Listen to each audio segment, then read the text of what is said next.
কেমন আছো সবাই? আজকের ব্লগটা একদম দমদার হতে চলেছে আর সুকচরের বাইরে হতে চলেছে। তো দেখতে পাচ্ছ আমার পিঠে একটা ব্যাগ রয়েছে আর মা অলরেডি বেরিয়ে পড়েছে। তো আমি আর মা মিলে কোথায় যাচ্ছি গেস করো, আর চলো ব্লগটা শুরু করা যাক। মার হাতে দেখতে পাচ্ছ দুখানা ব্যাগ রয়েছে। মা কোথায় যাচ্ছি আমরা? বলবো না, যাব বাবা, তোমরাই বলো আমরা কোথায় যাচ্ছি দেখি। ঠিক আছে, তো ঝটপট করে কমেন্টটা করে জানাও। ঠাকুরকে করি নমস্কার দিয়ে রওনা হই আমাদের গন্তব্যস্থলের দিকে। আজকে আমি আর মা যখন বাড়ি থেকে বেরোলাম তখন বড় মার নাম করেই বেরিয়েছিলাম, আর সেই জন্যই হয়তো বড় মা আমাদের বড়সড় ফাড়ার হাত থেকে রক্ষা করেছে। ছোটোখাটোর ওপর দিয়ে গেছে ফাড়াটা, আমরা সুস্থ আছি, একদম হাসি খুশি আছি। কিন্তু একটা বড় কিছু হতে পারত।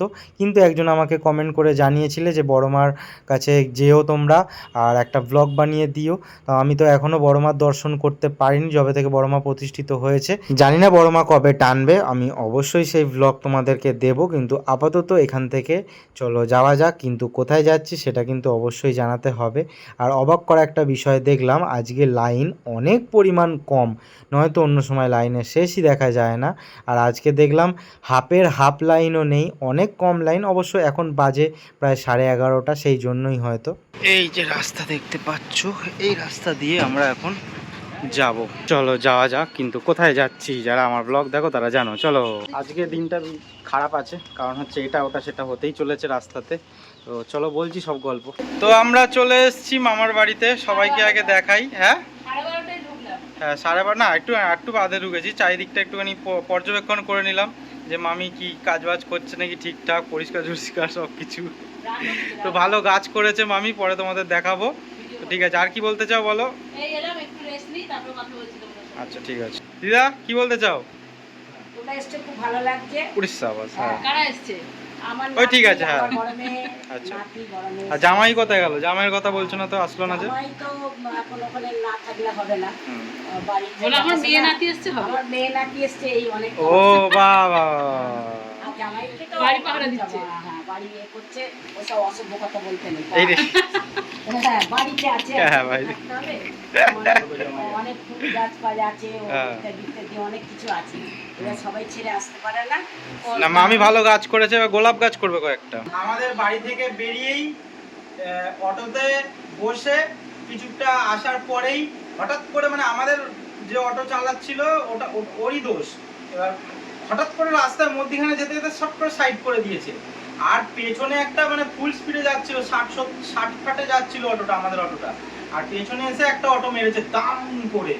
আমরা তো মানে সামনে এগিয়ে যাইনি, আমরা এরকম পিছন দিকে এরকম হয়েছে। এবার আমার কোমরে অতটা টান লাগেনি, মায়ের কোমরে টান লেগেছে। আর একজন লোক ছিল, তারও হঠাৎ করে আচমকা ফোনে কথা বলছিল, ফোনটা পড়ে গেছে, আর তার টানও লেগেছে কোমরের মধ্যে। যেহেতু মানে পেছন দিক থেকে মেরেছে, আমরা সবাই এরম করে এরম হয়ে গেছে, মানে এত জোরে মেরেছে। আর পেছনের যে অটোটা ছিল তাদের আরো বেশি লেগেছে, মানে সে তো এসে মেরেছে বাড়ি। আর তার মডগার্ডের মানে অটোর মডগার্ডটা পুরো একদম বেঁকে গেছে, টায়ার ফায়ার নষ্ট হয়ে গেছে, কাঁচটা ভেঙে গেছে পুরো। যারা বসেছিল তারা কিরকম ভাবে পড়েছিলাম ভাবে, তাদের হাঁটুতে লেগেছে, হাতে ফাতে সব লেগেছে। মানে আমরা অনেক মায়ের কৃপা বেঁচে গেছি আজকে বড় অ্যাক্সিডেন্ট থেকে। কারণ হচ্ছে আমাদের আজকে মনে হয় কোনো একটা অ্যাক্সিডেন্টের কোনো একটা যোগ ছিল, সেই ভাড়াটা ছোটোর মধ্যে কেটে গেল। তারপরে আবার ট্রেনে করে আসলাম, কচুরি টচুরি খেলাম, দিয়ে পার হলাম লঞ্চ। ঠিক আছে, এইখানে টোটোতে এসে এপারে সেই টোটোতে উঠলাম, বলছে যে 20 টাকা করে লাগবে। ঠিক আছে, 20 টাকা করেই লাগবে, 15 টাকা করে লাগে, কিন্তু 20 টাকা করে লাগবে। ঠিক আছে দেবো। অর্ধেক রাস্তায় বলছে হবে না, নামিয়ে দেবে, অন্য টোটো দেখছি। এবার এতটা মাথা গরম হয়ে গেল, আবার অন্য টোটো করে আসলাম। তো এই হলো ঝামেলা। তো ঠিক আছে, এইবার ঠিকঠাক ভাবে সারাদিনটা কাটাতে পারবো। মা প্রতিষ্ঠা করা আছে আমাদের বাড়িতে, সেই মাকেই দেখাইনি। চলো এবার আমরা একটু মাকে আগে দেখিয়ে নিই। ঠিক আছে, তুমি গিয়ে দেখাও, যাও। আমার হাত পাটা নোংরা আছে, আমি হাত পাটা ধুয়ে আসি, যাও। এসছি মায়ের কাছে, মায়ের পুজো হয়ে গেছে সকালে। হ্যাঁ, তা যখনই আসি মায়ের মালা নিয়ে আসি, কিন্তু আজকে এত কিছু ঘটনা ঘটেছে আমাদের সাথে, আমরা আর মায়ের মালা নিতে চাইনি। মাই হয়তো আমাদেরকে বাঁচিয়ে দিয়েছে, বড় একটা অ্যাক্সিডেন্ট হতে পারতো। সন্ধ্যাবেলা নিয়ে আসবো, সন্ধ্যাবেলায় মাকে মালা পরাবো। পুজো এখন তো পুজো হবে না। হ্যাঁ, মায়ের হয়তো সন্ধ্যাবেলায় পড়ার ইচ্ছা হয়েছে।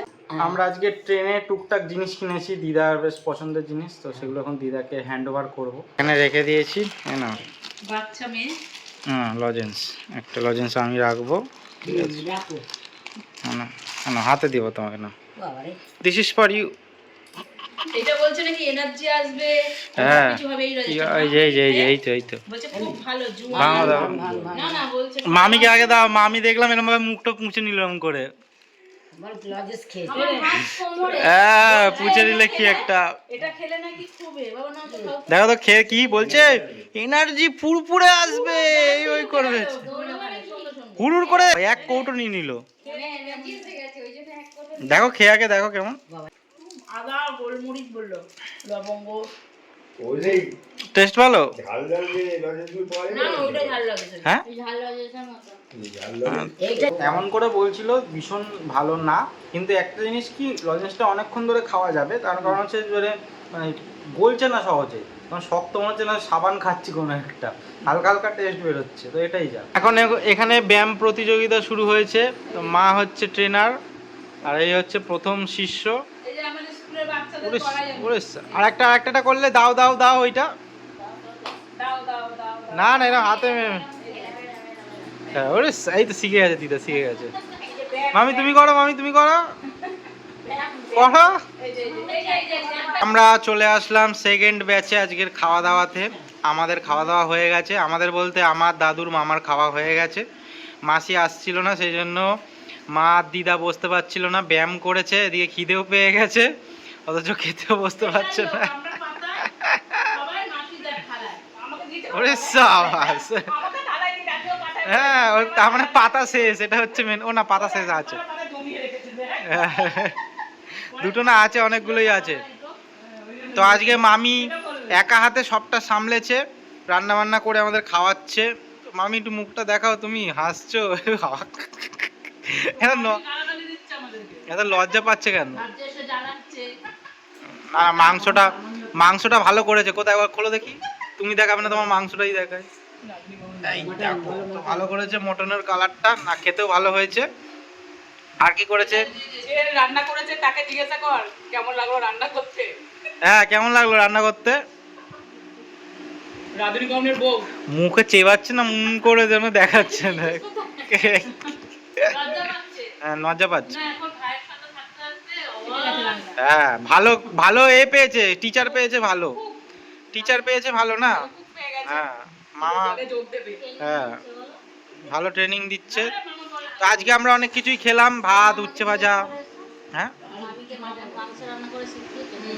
আর কি, সে তো জানি আমরা, আর কি জিজ্ঞেস করবো। ঠিক আছে। হ্যাঁ তো মা কি কি করেছে একবার বলো।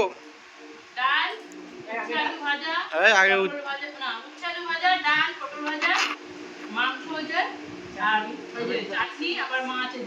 মাছটা আবার কেন মাসি আনলো? আচ্ছা ঠিক আছে। তো আবার অনেকক্ষণ বাদে আসলাম, আমি ঘুমিয়ে পড়েছিলাম, মাসি আবার রাগ করে চলে গেছে বাড়িতে। তো আমরা বাড়ি চলে যেতাম, বাড়ি যাওয়া আজকে হলো না, এখন আমার মাসির বাড়ি যাব।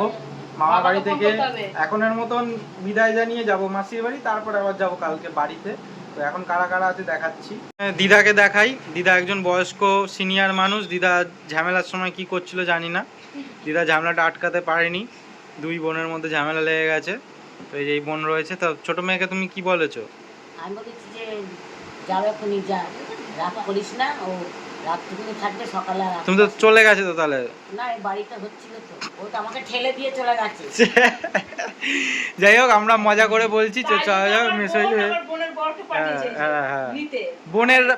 বনুর রাগ হয়েছে দিদির প্রতি, সেজন্য বনু আবার বরকে পাঠিয়েছে, তো সেই জন্য আবার এখন মাকে নিতে এসছে। হ্যাঁ জিজু।